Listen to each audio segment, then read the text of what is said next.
Grecia tiene unos 13.600 kilómetros de costa. Más que España, más que Italia, más que cualquier otro país del Mediterráneo. Y lo consigue con una superficie que cabe 4 veces dentro del territorio español.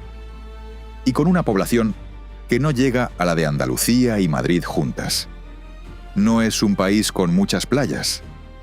Es un país que es, casi todo él, borde de mar. Esa cifra explica prácticamente todo lo que vamos a ver hoy. Un territorio roto, en unas 6.000 islas e islotes, de los cuales apenas 200 están habitados, montañas que caen directamente al agua y llanuras escasas, produjo una civilización que nunca fue un imperio unificado, sino un archipiélago de ciudades independientes que competían entre sí. Y produjo también algo que se nota al viajar. En Grecia, casi nada es continuo.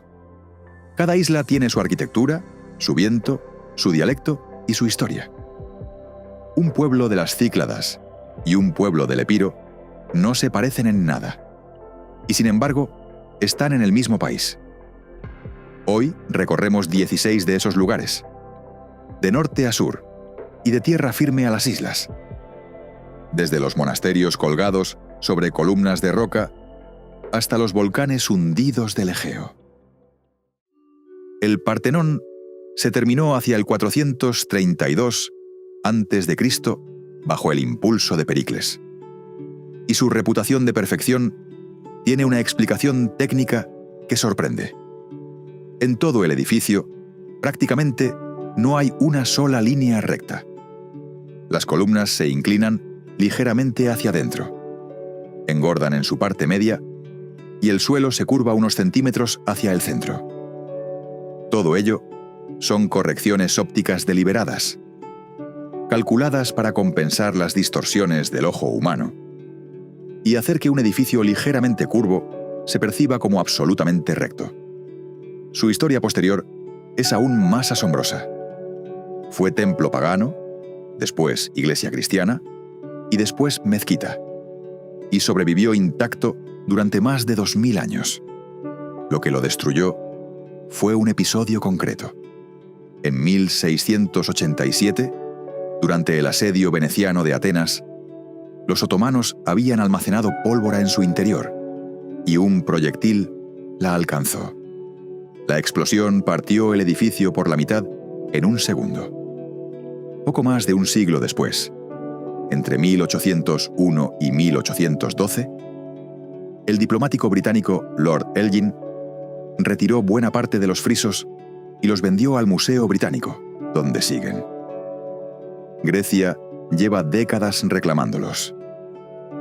Y el Museo de la Acrópolis, inaugurado en 2009 a los pies de la colina, tiene una sala diseñada específicamente para exhibirlos, con espacios vacíos esperando su regreso.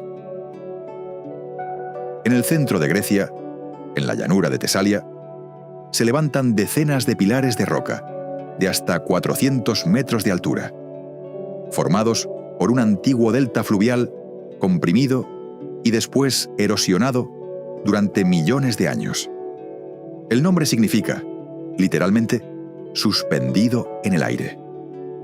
A partir del siglo XIV, monjes ortodoxos empezaron a instalarse en las cimas buscando aislamiento absoluto y muy pronto protección frente al avance otomano. Llegaron a existir unos 24 monasterios. Hoy quedan 6 en funcionamiento. La pregunta que se hace todo el mundo es ¿cómo subían? Durante siglos, la respuesta fue redes, cuerdas y escalas de mano retirables. Los materiales, la comida y los propios visitantes se izaban en una red mediante un torno de madera. Existe una anécdota célebre, probablemente adornada, según la cual un viajero preguntó cuándo se cambiaban las cuerdas y le respondieron que cuando se rompían. Las escaleras talladas en la roca no llegaron hasta la década de 1920. Los tornos siguen usándose hoy para subir suministros, ya con cable de acero. Lo que hoy se fotografía como la postal más reproducida de Grecia es, en realidad, el borde de un cráter. Hacia el 1600 a.C., la isla sufrió una de las erupciones volcánicas más violentas de los últimos 10.000 años. El centro se hundió en el mar y quedó la caldera actual, con acantilados de hasta 300 metros. Los pueblos de Fira y Oía están construidos justo sobre ese filo. Las casas encaladas y las cúpulas azules no son una decisión estética. El encalado reflejaba el calor y funcionaba como desinfectante. Y muchas viviendas son hiposcafa, casas excavadas en la ceniza volcánica que mantienen una temperatura estable todo el año. Aquella erupción sepultó Akrotiri, una ciudad minoica que se ha excavado parcialmente y que apareció con calles, edificios de varias plantas, saneamiento y frescos extraordinarios, pero sin víctimas ni objetos de valor. Sus habitantes tuvieron tiempo de huir. Es uno de los argumentos que alimentan la teoría, popular pero no demostrada, de que Santorini inspiró el mito platónico de la Atlántida. Según el mito, Zeus soltó 2 águilas desde extremos opuestos de la tierra y se cruzaron sobre este punto de la ladera del monte Parnaso. Allí se colocó el ónfalos, la piedra que marcaba el ombligo del mundo. Durante casi 1000 años, Delfos fue el oráculo más influyente del Mediterráneo. Ciudades enteras, reyes y generales consultaban a la Pitia antes de fundar colonias o iniciar guerras. Y sus respuestas eran célebres por su ambigüedad calculada. La más famosa advirtió a Creso de Lidia que, si atacaba a Persia, destruiría un gran imperio. Atacó. El imperio destruido fue el suyo. En 2001, un equipo interdisciplinar publicó una hipótesis muy discutida. Bajo el templo se cruzan 2 fallas geológicas, y por ellas podrían haber emanado gases, entre ellos etileno, capaces de provocar estados alterados de conciencia. La teoría sigue siendo objeto de debate científico, pero encaja con las fuentes antiguas, que describían vapores saliendo de una grieta. En la entrada del santuario estaban grabadas 2 máximas que resumen la filosofía griega entera. Conócete a ti mismo, y nada en exceso. Mykonos es hoy sinónimo de vida nocturna, pero su arquitectura responde a algo mucho menos glamuroso. El Meltemi, el viento del norte que sopla con fuerza durante todo el verano en el Egeo. El casco antiguo de Chora es un laberinto deliberado. Los callejones estrechos y curvos no se trazaron para pasear. Rompen la fuerza del viento y, según la tradición local, desorientaban a los piratas que desembarcaban, dándoles tiempo a los vecinos para esconderse. Ese mismo viento explica los molinos blancos alineados en la colina, orientados al norte, que durante siglos molieron el grano de toda la comarca y fueron una de las principales fuentes de ingresos de la isla. El barrio de Alefkandra, la llamada Pequeña Venecia, está formado por casas de comerciantes construidas con los balcones directamente sobre el mar. La versión local dice que aquella cercanía al agua facilitaba subir mercancía sin pasar por el puerto ni por los ojos de las autoridades. En el oeste del Peloponeso se celebraron desde el 776 a.C. y durante casi 12 siglos los Juegos Olímpicos originales. No eran un acontecimiento deportivo en el sentido moderno. Eran un festival religioso en honor a Zeus. Durante los Juegos se proclamaba la Ekecheiria, una tregua sagrada que permitía a atletas y espectadores viajar con seguridad aunque sus ciudades estuvieran en guerra. No detenía las guerras, pero sí protegía los caminos. Los atletas competían desnudos, de ahí la palabra gimnasio, de gimnos. Y el vencedor no recibía dinero ni medalla, sino una corona de olivo silvestre. El prestigio venía después. Su ciudad podía eximirle de impuestos o mantenerlo de por vida. Aquí se levantó también la estatua de Zeus de Fidias, una de las 7 maravillas del mundo antiguo, de unos 12 metros, hecha de oro y marfil, y hoy completamente desaparecida. En este mismo recinto se enciende cada 2 años la llama olímpica moderna, con espejos parabólicos y luz solar, antes de iniciar su recorrido internacional. Navagio es probablemente la playa más fotografiada de Grecia. Una franja de arena blanca encerrada entre acantilados verticales de más de 200 metros, con el casco oxidado de un barco en el centro. El barco es real y su historia es reciente. Se trata del Panagiotis, un carguero que encalló allí en 1980.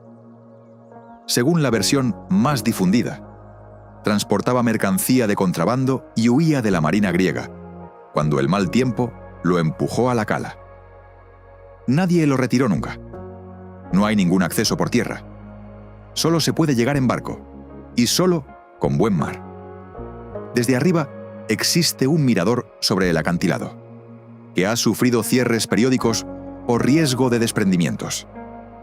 El agua de la isla tiene ese azul intenso por la composición calcárea del fondo y por la ausencia de sedimentos fluviales.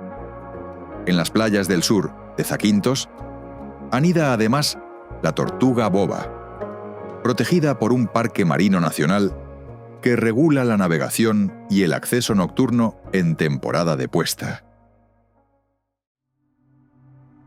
Con 2.917 metros, el Olimpo es el pico más alto de Grecia, y no fue escalado hasta 1913. Esa fecha explica bastante de su mitología. Durante milenios, la cumbre estuvo casi siempre oculta por nubes, y era, en la práctica, un lugar inaccesible. Los antiguos griegos situaron allí las moradas de los 12 dioses principales. Y el detalle interesante es que la elección no era arbitraria. Quien mira la montaña desde la llanura de Tesalia ve una mole aislada que se levanta más de 2.000 metros sobre el terreno circundante, con la cima literalmente por encima del techo de nubes. Es también el parque nacional más antiguo del país, declarado en 1938, con una biodiversidad notable. Más de 1.700 especies vegetales, algunas endémicas, distribuidas en pisos climáticos que van del Mediterráneo al alpino en pocos kilómetros de ascenso. A sus pies está Dion, la ciudad sagrada macedonia, desde donde Alejandro Magno hizo sacrificios antes de partir hacia Asia. El casco antiguo de Rodas está rodeado por 4 kilómetros de murallas y sigue siendo hoy una ciudad viva, con miles de residentes, tiendas y viviendas dentro del recinto. Es el conjunto medieval habitado de mayor tamaño del continente. Lo construyeron los caballeros hospitalarios, que se instalaron en la isla en 1309 tras perder Tierra Santa y la convirtieron en su base durante más de 2 siglos. De ahí la calle de los caballeros, con las posadas de cada lengua: Francia, España, Italia, Inglaterra, Provenza, alineadas una tras otra. Resistió varios asedios otomanos hasta que en 1522 Solimán el Magnífico tomó la ciudad con un ejército enorme tras 6 meses de cerco. Los caballeros supervivientes fueron autorizados a marcharse y acabaron instalándose en Malta. En el puerto estuvo el Coloso de Rodas, otra de las 7 maravillas, una estatua de bronce de unos 30 metros, que se derrumbó por un terremoto alrededor del 226 a.C., apenas medio siglo después de levantarse. Creta es la isla más grande de Grecia y la cuna de la civilización minoica, la primera cultura avanzada de Europa, con su apogeo entre el 2000 y el 1450 a.C. El palacio de Cnosos ocupaba unas 2 hectáreas y tenía más de 1000 estancias distribuidas en varios niveles, con escaleras, patios de luz, canalizaciones de agua y desagües. Para un visitante extranjero de la época, aquella planta enrevesada debía de resultar incomprensible. Es la explicación más aceptada del mito del laberinto. La palabra procede además de labris, la doble hacha minoica que aparece repetida por todo el yacimiento. Lo excavó el británico Arthur Evans a partir de 1900 y lo hizo de una forma muy criticada. Reconstruyó columnas y frescos en hormigón pintado, según su propia interpretación. Hoy es imposible visitar Cnosos sin ver, mezclado, lo minoico y lo que Evans imaginó.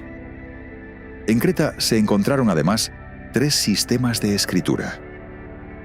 El lineal B se descifró en 1952 y resultó ser griego arcaico. El lineal A, más antiguo, sigue sin descifrar. Saraquinico es una extensión de roca volcánica blanca, pulida por el viento y el mar hasta quedar completamente lisa, sin apenas vegetación, con formas redondeadas y grietas profundas. La comparación con la superficie lunar es inevitable y se repite en todas las guías. La roca es toba volcánica, ceniza compactada, y su blancura extrema contrasta con un mar de un azul saturado que hace que las fotos parezcan retocadas. Se puede caminar por ella descalzo, y las pequeñas calas se usan como piscinas naturales. Milos es una isla profundamente marcada por la minería. Se explota desde la prehistoria por su obsidiana, y hoy sigue extrayendo bentonita y perlita. Buena parte de sus paisajes más espectaculares, incluidas playas de colores rojizos y amarillos, son de origen geológico o minero. Y aquí, en 1820, un campesino encontró en una parcela la estatua de la Venus de Milo, hoy en el Louvre. En el Epiro, muy cerca de la frontera albanesa, hay una Grecia que no aparece en las postales. Montañas boscosas, ríos de agua fría y pueblos de piedra gris con tejados de laja. El desfiladero de Vikos es uno de los cañones más profundos del mundo en relación a su anchura, con paredes que superan los 900 metros de desnivel. El río Voidomatis, que lo recorre, tiene fama de ser uno de los más limpios de Europa.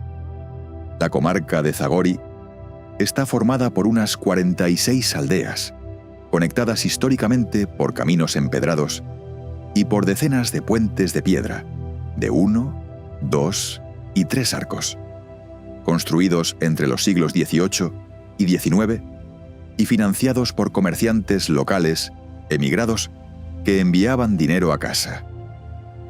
En 2023, los paisajes culturales de Zagori fueron declarados Patrimonio Mundial por la UNESCO, precisamente por esa combinación de arquitectura vernácula, red de caminos y gestión comunitaria del territorio.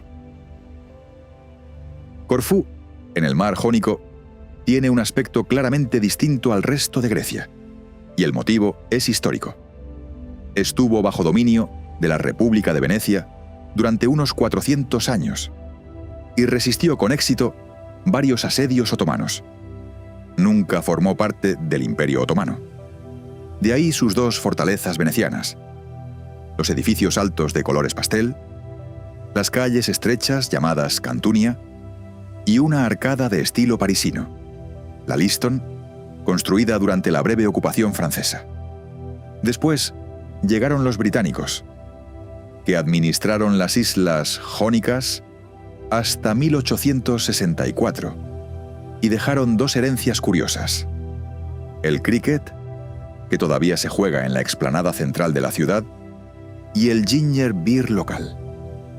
Los venecianos también impulsaron activamente la plantación de olivos con incentivos económicos. Y por eso, la isla está cubierta de olivares antiguos de troncos enormes, muchos de los cuales nunca han sido podados de forma intensiva.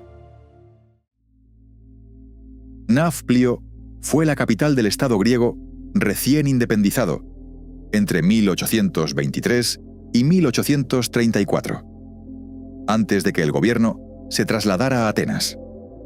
Es una ciudad de casas neoclásicas, balcones de hierro y calles de mármol, dominada por tres fortalezas. La más impresionante es Palamidi, construida por los venecianos a principios del siglo XVIII sobre una colina de más de 200 metros, con 8 bastiones independientes diseñados para que la caída de uno no comprometiera al resto. La tradición local dice que hay 999 escalones desde la ciudad. El número real es algo menor, pero subirlos sigue siendo un ejercicio serio. En la bahía, sobre un islote diminuto, está Burzi, un fuerte veneciano que controlaba la entrada al puerto mediante una cadena. En el siglo XX, llegó a usarse como vivienda del verdugo de la ciudad, porque nadie más quería tenerlo cerca. A poca distancia están Micenas, la ciudadela de Agamenón con su Puerta de los Leones, y Epidauro, cuyo teatro conserva una acústica tan extraordinaria que desde la última grada se oye una moneda cayendo en el centro. En la península de Calcídica existe un estado monástico autónomo dentro de Grecia, con su propio gobierno, su propia frontera y su propio uso horario, que sigue el calendario juliano y cuenta las horas al modo bizantino, empezando el día al atardecer. En sus 20 monasterios ortodoxos viven unos 2000 monjes. Se accede únicamente por mar y con un permiso limitado, el diamonitirión, del que se conceden pocas decenas al día, y rige allí una norma llamada Abaton, vigente desde hace más de 1000 años, la prohibición de entrada a las mujeres. La tradición la vincula a la Virgen María, considerada la única mujer del territorio. La norma se extiende históricamente incluso a los animales hembra, con la excepción práctica de gatas y aves de corral. La prohibición ha sido cuestionada por instituciones europeas, y Grecia la mantiene mediante una excepción específica recogida en su Tratado de Adhesión. Sus bibliotecas conservan uno de los mayores fondos de manuscritos bizantinos del mundo, con miles de códices y documentos. En el extremo sur del Peloponeso, la península de Mani es un paisaje árido de piedra caliza, casi sin árboles, con pueblos de torres de varias plantas que parecen fortalezas en miniatura. No lo parecen, lo eran. Las familias maniotas construían torres cada vez más altas y disparaban desde ellas a las torres vecinas durante enfrentamientos entre clanes que podían durar años y que se transmitían de generación en generación. Existía un código de treguas temporales para la siembra y la cosecha. Esa organización clánica, unida a un terreno montañoso y sin recursos que interesaran a nadie, hizo de Mani una de las zonas más difíciles de controlar por cualquier poder externo, incluido el otomano, que nunca ejerció allí un dominio efectivo comparable al del resto del país. De aquí salió buena parte del impulso inicial de la Guerra de Independencia griega en 1821. Hoy, muchas torres se han restaurado como alojamientos. Y la costa de Mani conserva algunas de las playas menos masificadas del país, además de la cueva de Diros, recorrible en barca por un río subterráneo.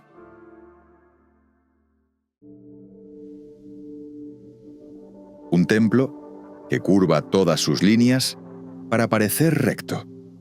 Monasterios a los que durante siglos solo se subía dentro de una red. Un pueblo construido sobre el borde de un cráter. Torres desde las que las familias se disparaban entre sí durante generaciones.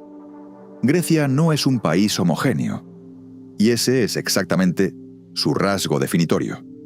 Un territorio partido en 6.000 islas y montañas que aislaron a cada comunidad lo suficiente como para que desarrollara su propia arquitectura, su propio dialecto y sus propias reglas. Con unos 13.600 kilómetros de costa y apenas 10 millones de habitantes, concentra una densidad de historia, geología y paisaje que muy pocos países de su tamaño pueden igualar en todo el planeta.